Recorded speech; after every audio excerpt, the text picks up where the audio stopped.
என்னுடைய பெயர் ரவிச்சந்திரன். வழக்கறிஞராக தொழில் செஞ்சுட்டு இருக்கேன். இந்த பகுதியில் வந்து வாழ்ந்துகிட்டு இருக்கேன். இப்போ வந்து இந்த கூட்டம் எதுக்கு நடக்குதுன்னு இங்க இருக்க எல்லாருக்கும் தெரியும். இந்த அனல் மின் நிலையம் வேணுமா வேணாமா? நிறைய பேர் வந்து என்ன பண்றாங்க, வேணாம் வேணாம் அப்படின்ட்டு வந்து சொல்லிட்டு ஒரு காரணம் சொல்றீங்க. சூரிய சக்தி மின் உற்பத்தி கொண்டு வாங்க, இயற்கையை பாதுகாருங்க அப்படின்னு சொல்லி நிறைய ஆளாளுக்கு வந்து சொல்றீங்க.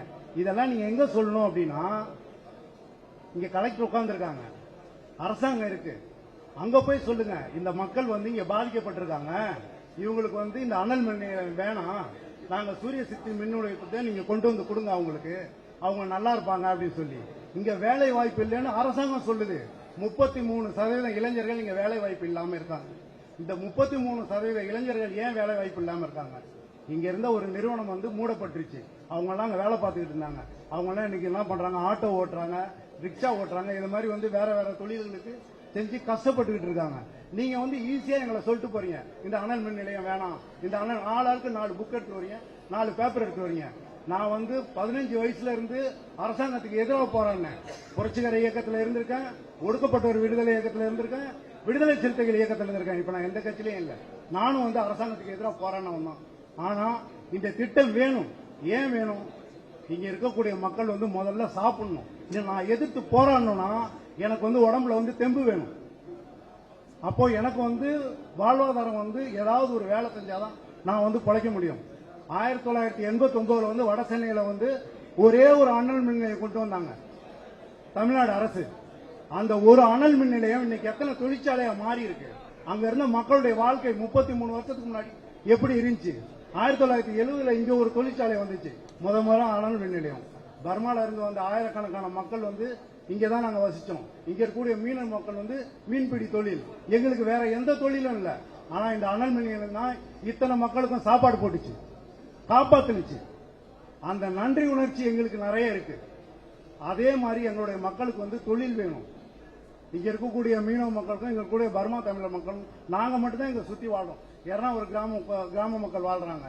எங்கள் அனைவருக்கும் தொழில் வேணும்னா நீங்க எதிர்க்கிறத இங்க எதிர்க்காதீங்க. வந்து நீங்க போய் என்ன பண்ணுங்க, அரசாங்கத்திட்ட சொல்லுங்க, இவ்வளவு பெரிய புத்தகத்தை கொண்டு வந்துட்டு போய் கொடுங்க. நாங்க வந்து இது மாதிரி வந்து சுற்றுச்சூழல் பாதிக்குது, அவங்களுக்கு வந்து அவங்க வந்து வாழ்வாதாரம் பாதிக்குது, அவங்களுக்கு நோய் வருது, இது எல்லாமே எங்களுக்கு தெரியும், நாங்க படிச்சிருக்கோம், எங்களுக்கு விவரம் இருக்கு, நாங்க என்ன பாதிக்கிறோன்றது எங்களுடைய பாதிப்பை நாங்க அரசாங்கத்திட்ட வந்து நாங்க கேட்டுக்குவோம். நீங்க கேட்கறதா இருந்தா நீங்க அங்க கேட்டு எங்களுக்கு செஞ்சு கொடுங்க. அதை யாருமே செய்ய மாட்டேன்றீங்க. ஆளுக்கு ஒரு பேப்பர் எடுத்து வந்துறீங்க. எடுத்து வந்தீங்க என்ன சொல்றீங்க, இது வேணாம், இது வேணாம். வேணானா எனக்கு மாற்று வழி என்ன நீ சொல்லு. உன்கிட்ட நான் கேட்கிறேன், மாற்று வழி என்னன்னு நீ சொல்லு. எனக்கு என்னுடைய வாழ்வாதாரம் பாதிக்கப்பட்டிருக்கு. அப்போ நான் என்ன பண்றேன், நான் ஒரு நிறுவனம் வச்சுன்னா ஒரு வேலைக்கு போய் என்னுடைய குடும்பத்தையும் என்னுடைய பிள்ளை, அப்படிதான் எங்க அப்பா அம்மா எங்களை வளர்த்தாங்க, படிக்க வச்சாங்க.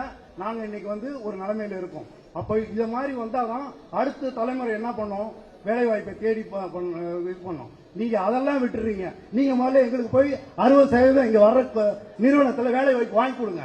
அப்படி யாராவது வாங்கி கொடுக்கறதுக்கு தயாரா இருக்கீங்களா? அதை வந்து இங்க பேசுங்க. நீங்க போய் சுற்றுச்சூழல் பாதுகாப்ப நீங்க போய் கலெக்டர்கிட்ட பேசுங்க, அரசாங்கத்துக்கிட்ட பேசுங்க.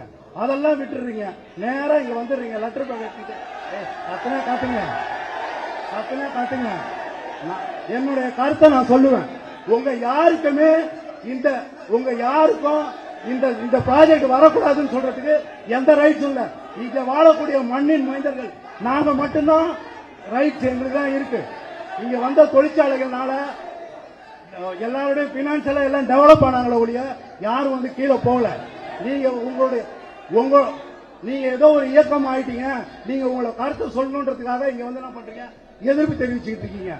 எதிர்ப்பு தெரிவிக்கிறதா நீங்க எனக்கு நல்லது செஞ்சுட்டு வந்து எதிர்ப்பு தெரிவி. முதல்ல வேணா அடுத்த ஒரு கூட்டம் கூட போட சொல்லுங்க. அதுக்குள்ள நீங்க போய் கலெக்டருக்கு கொடுங்க. கொடுத்துட்டு என்ன பண்ணுங்க, எங்களுக்கு வந்து மாற்று ஏற்பாடு பண்ணிட்டு அதுக்கப்புறம் இங்க வந்து என்ன பண்ணுங்க, பேசுங்க. இந்த தொழிற்சாலை வேணாம் அப்படின்னு. எத்தனை தொழிற்சாலையை நீங்க தடுத்துட்டீங்க? நான் கேள்வி கேட்கிறேன். எண்ணூர்ல எத்தனை தொழிற்சாலை இருக்கு? உங்களால தடுக்க ஒரே ஒரு தொழிற்சாலையை உங்களால தடுக்க முடிஞ்சா? காலங்காலமா போராடிட்டு இருக்கீங்க. அனல் மின் நிலையம் வடசென்னையில வந்து அனல் மின் நிலையத்தால இன்னைக்கு 100 தொழிற்சாலை அங்க இருக்கு. உங்களால ஒரு தொழிற்சாலையை மூட முடிஞ்சா? ஒரு தொழிற்சாலையை தடுக்க முடிஞ்சா?